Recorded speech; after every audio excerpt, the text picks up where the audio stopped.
Valley resident. He's not only an expert on the market there, but he calls the area home too. Doug, welcome. Good to see you. Why is Poughkeepsie so hot? I mean, it's got Vassar, it's got Marist College, it's a nice town. It's 75 miles or so north of New York City. Who's buying, and why are prices getting driven up? You know what? I'm not surprised at all that we're seeing this trend right now. You got two things going for it. Value and location, which is what consumers are looking for today. First of all, value. It's if you look at the price you would pay in Westchester, which is just to the south and a little closer to the city, you're going to be paying about twice the amount per square foot as you're paying in Poughkeepsie. You're only an hour and a half from New York City, so if you're a commuter, you know, before 2020, that might not have been very attractive to you. But if you're working remotely, or if you're working, you know, a hybrid kind of position, then maybe 3 days a week driving with that commute, if you can save this much money, isn't a bad deal. And plus, it's a great town. I mean, you've got great job opportunities. IBM is just committed to $20 billion into the Hudson Valley, including the Poughkeepsie area.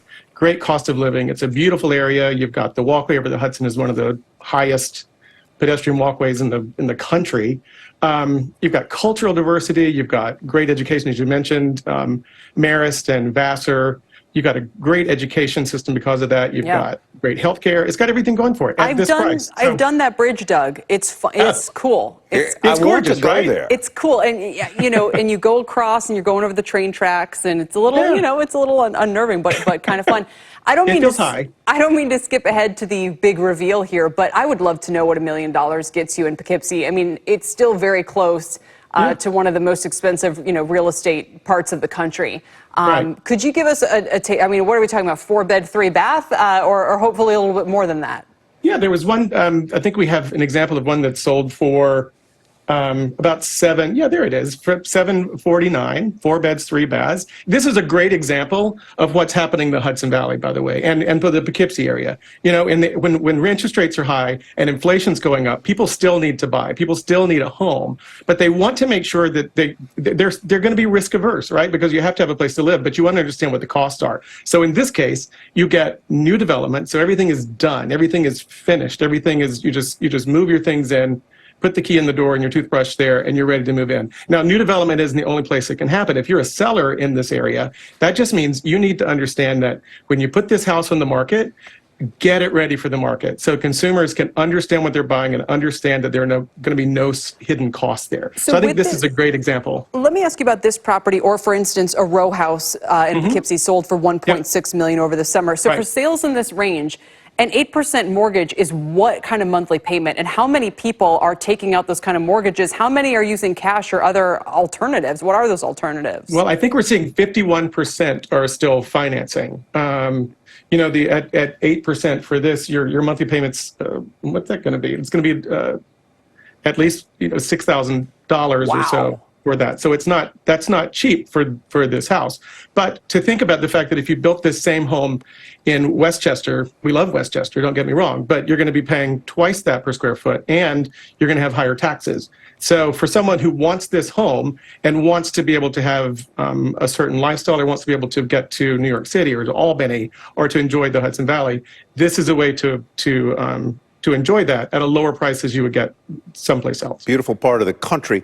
I sense that what you're saying is that buyers don't want any part of a house that they're going to have to fix up. So you got to have that house letter perfect.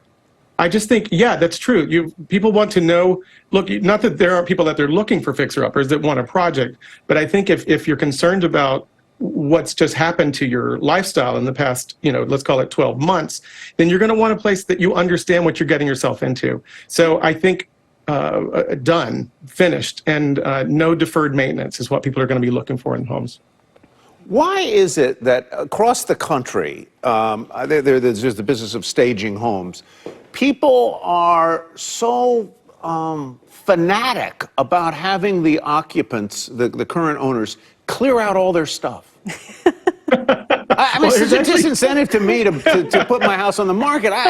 Oh, come on, man. People live here. I got coats. They ought to be in the closet. I'm not having empty closets. Tyler, that's fair enough. But there's two reasons for this that are both valid reasons. First of all, you want to be sure that you can live there. If the way we live in our homes is the way we live in our homes, and it's great. It works for us. If we have all the kids' toys out and we have everything in my kitchen, every appliance out so I can reach it, that's great. But if I walk into a house and the sofa doesn't fit and the chair doesn't fit and the bed takes up all the bedroom, then it looks like there's a small house because there's not enough room for my stuff. So that's one reason. The second reason is, to be able to see themselves in the house, they need to see you out of the house. So they don't need to walk in the house and say, this works really well for these people who have been here for 20 years and have 3 kids and 2 dogs. And oh, look, here's a graduation picture.